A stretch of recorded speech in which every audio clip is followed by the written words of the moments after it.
दोस्तों जय हिंद। स्वागत है आपका ज्ञान की पिपासा चैनल पर। अगर आपने अभी तक चैनल को सब्सक्राइब नहीं किया तो चैनल को कर लें सब्सक्राइब और बेल आइकन को भी प्रेस करें ताकि चैनल से संबंधित सभी तरह की अपडेट्स आपको मिलती रहे। दोस्तों, वुमेन एम्पावरमेंट यानी महिला सशक्तिकरण का जो मुद्दा है, देखें तो काफ़ी लंबे समय से यह चर्चा का मुद्दा बना रहा है। महिलाएं हमारे समाज का आधा हिस्सा हैं, लेकिन अगर देखा जाए तो खास करके राजनीतिक और आर्थिक गतिविधियों में उनकी भागीदारी अभी उतनी नहीं है जितनी होनी चाहिए। पिछले कुछ वर्षों से केंद्र और राज्य सरकारों के प्रयासों से राजनीतिक और आर्थिक गतिविधियों में उनकी भागीदारी बढ़ी है।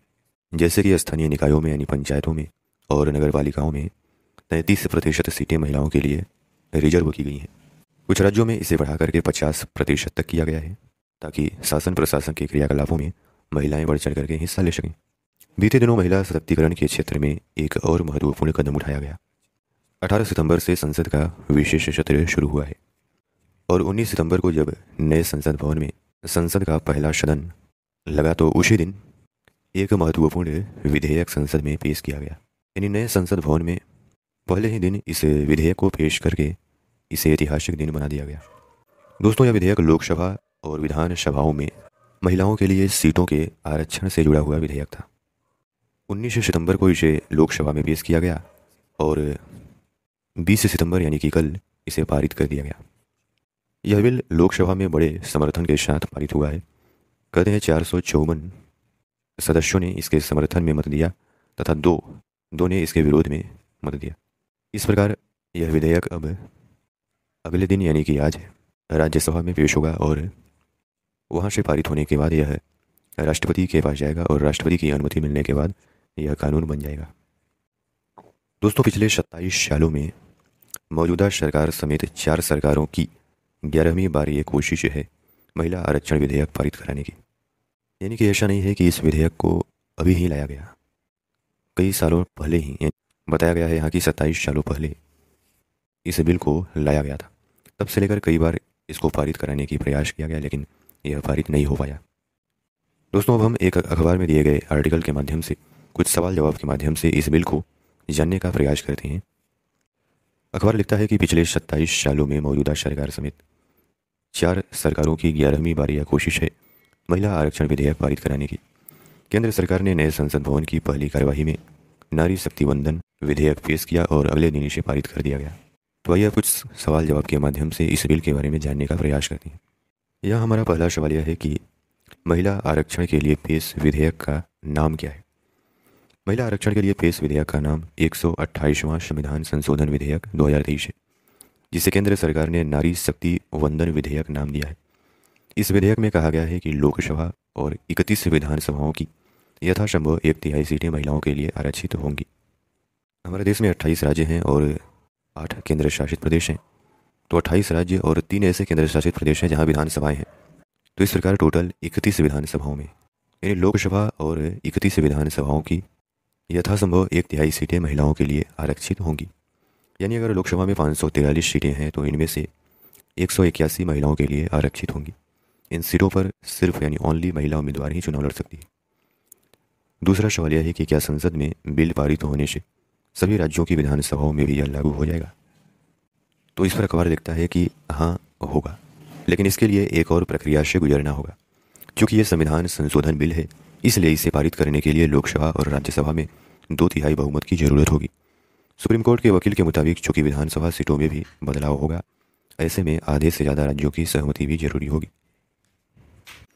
अगर सभी राज्यों की विधानसभा पारित यानी प्रभावित हो रही है तो उस राज्य की विधानसभा भी सरकार से मांग कर सकती है कि हमारी सहमति भी लीजिए। दोस्तों, तीसरा सवाल यह है कि क्या ये आरक्षण राज्यसभा और विधान परिषदों में लागू होगा। तो इस पर अखबार लिखता है कि नहीं, ये कानून राज्यसभा और सभी 6 विधान परिषदों में लागू नहीं होगा। इस विधेयक में लोकसभा, विधानसभा और दिल्ली एनसीटी शामिल है। बिल में कहा गया है कि यह सिर्फ प्रत्यक्ष चुनाव में लागू होगा, जबकि विधान परिषद और राज्यसभा के सदस्यों का चुनाव अप्रत्यक्ष रूप से होता है, उनका चुनाव प्रत्यक्ष रूप से जनता नहीं करती। अगला सवाल यह है कि क्या महिला आरक्षण आगामी 5 राज्यों के विधानसभा चुनाव और 2024 के लोकसभा चुनाव में लागू हो पाएगा। तो इस पर अखबार लिखता है कि नारी शक्ति वंदन विधेयक के मुताबिक लोकसभा और राज्यों की विधानसभाओं में महिलाओं के लिए 1/3 रिजर्वेशन डिलिमिटेशन यानी कि परिसीमन के बाद ही लागू होगा। विधेयक पारित होने के बाद जो भी पहली जनगणना होगी उसके आधार पर परिसीमन होगा। सुप्रीम कोर्ट के वकील के मुताबिक 2024 के आम चुनाव के पहले जनगणना और परिसीमन कराना लगभग असंभव है। इससे साफ है कि अगर विधानसभा और लोकसभा के चुनाव समय पर हुए तो इस बार आरक्षण लागू नहीं होगा। अगला सवाल यह है कि क्या महिला आरक्षण हमेशा के लिए है? तो इस पर अखबार लिखता है कि लोकसभा और विधानसभा में यह कानून जब लागू हो जाएगा उसके बाद के 15 साल अमल में रहेगा।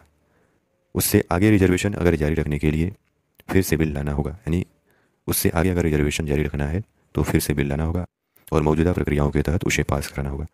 अगर 15 वर्षों के बाद उस समय की सरकार नया बिल नहीं लाती है तो कानून अपने आप खत्म हो जाएगा। अगला सवाल यह है कि क्या SC/ST महिलाओं को अलग से आरक्षण मिलेगा?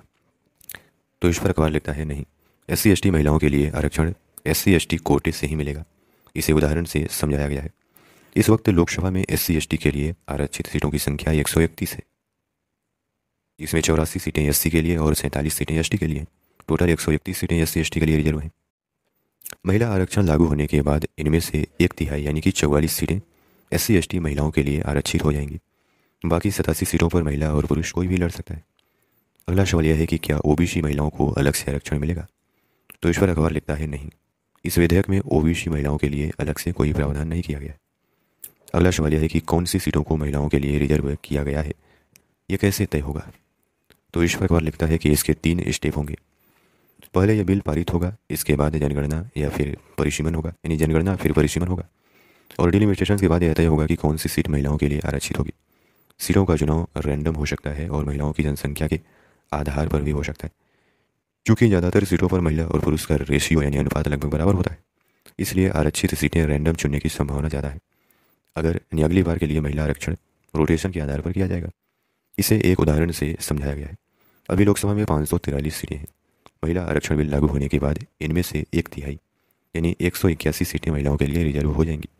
रोटेशन सिस्टम के बाद हर अगले चुनाव में 181 सीटें बदल जाएंगी, यानी 181 महिला सांसदों का टिकट कट जाएगा या वे अपनी मौजूदा सीट से चुनाव नहीं लड़ पाएंगे।